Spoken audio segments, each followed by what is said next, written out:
Yo, it's that time of year again. I just finished writing my Christmas list to Santa. I hope for over 1,000 subscribers before Christmas morning. Hit the subscribe button. Let's go. Come on, let's go. The channel's not deleted, guys, okay? Yeah. Also, Merry Christmas. It's early for Christmas anyway, but we're going to be doing a new series on the channel. About every week, I'll be reviewing a Christmas movie, a favorite of mine, or even a new Christmas movie like today's video. Today, we're here to review the brand new 8-bit Christmas movie on HBO Max exclusively.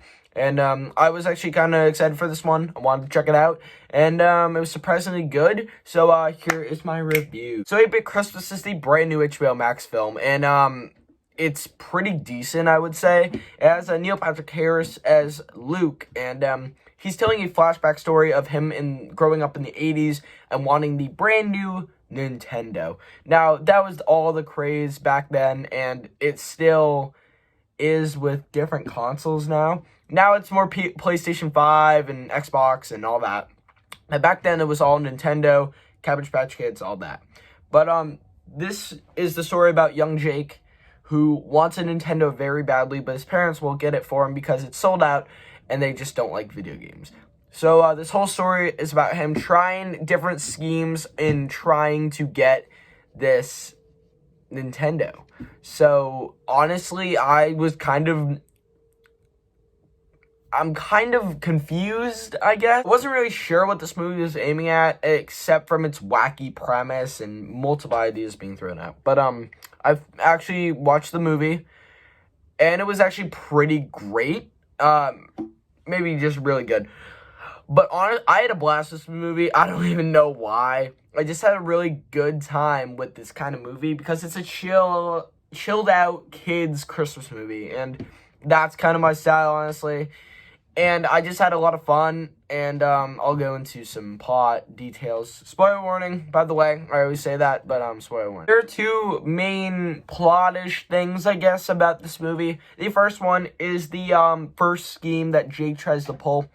It's about his Cub Scout, and they sell reefs, and the main prize of the person who sells the most is a brand new Nintendo. Crazy, huh?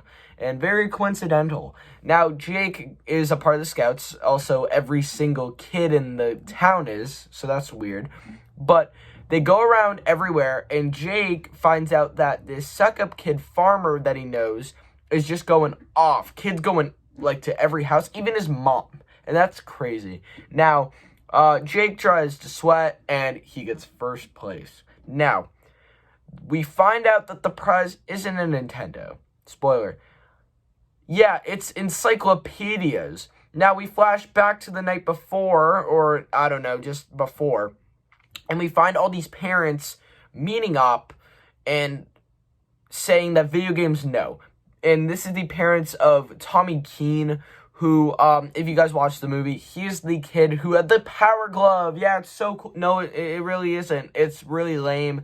And it's a waste of money and time, and everyone wanted to see it, and it was super lame and not cool, and it didn't work compared to the epic skills of the kids who were playing the Nintendo. I remember their names, but man, were they mad. Now, Tommy was the maddest of them all. He karate chopped or kicked in his brand new TV, and their TV fell on a little tiny dog. And I was bawling laughing. I don't even know why that was funny. But honestly, yeah, that was whack. But Tommy's parents were pissed, and I can't blame them. Their dog almost died, and their TV was wrecked. And they want to say video games are done. Video game over, as they'll call it, and they'll say that a ton in this movie.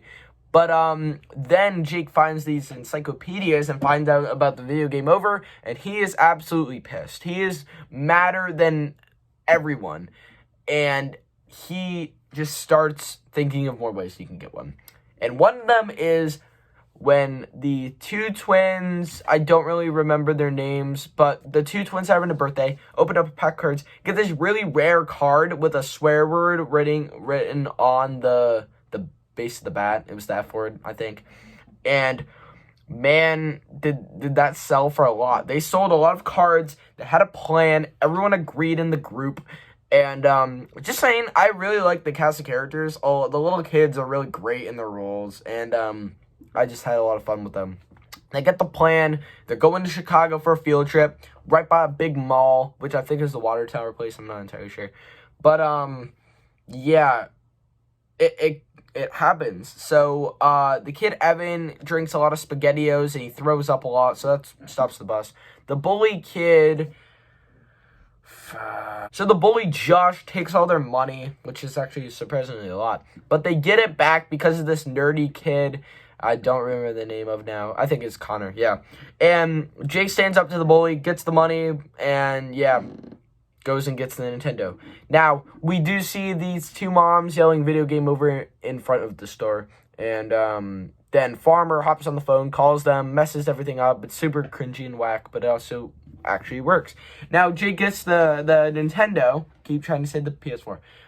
Gets the Nintendo and runs. And one thing, before he went into the ball, the Bell Santas from the Salvation Army? Yeah. So they said, watch out, the ice is slippery. And I was like, that's literally going to come back to beat him. And it did. And he slipped on the ice, and the Nintendo goes flying under the gosh darn bus, and it gets crushed. Now, my soul went down under, sunk. And I don't even know if I've seen anything that sad, like, in a while. Now, that was crazy. Like, they were going so good, and then they lost. It's like when the Patriots went undefeated and lost to the Giants in the Super Bowl. Like, that bad. And, man, was that crazy. And that's what shocked me the most. And, yeah, to make matters worse, we get Christmas morning. Jake is emotionally wrecked, and he sees this little box from Rich Uncle Dave, I'm pretty sure it was.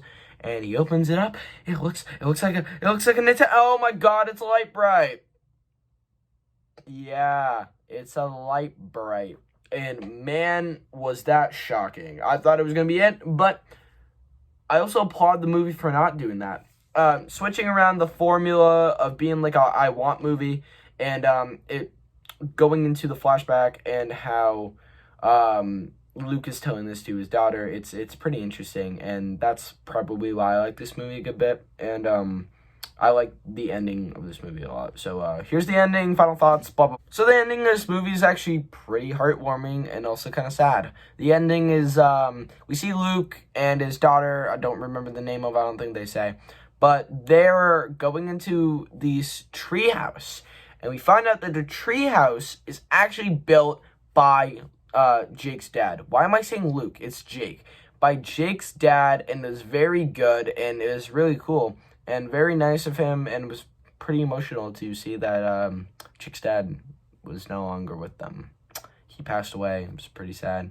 Not Steve Zahn. Steve Zahn's still alive, the actor, but in the movie, the dad was it was pretty sad that he was dead.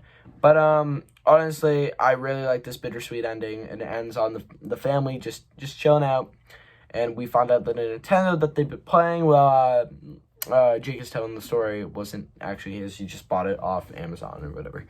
But honestly, I really had a good time with this movie. Pretty cute movie, and I'm gonna give this movie a 7 out of 10 because I actually enjoyed it a lot, and it's probably one of my new favorite Christmas movies. I would say that. Yeah, sorry I didn't really get a true ending. Really like this movie, and like and subscribe.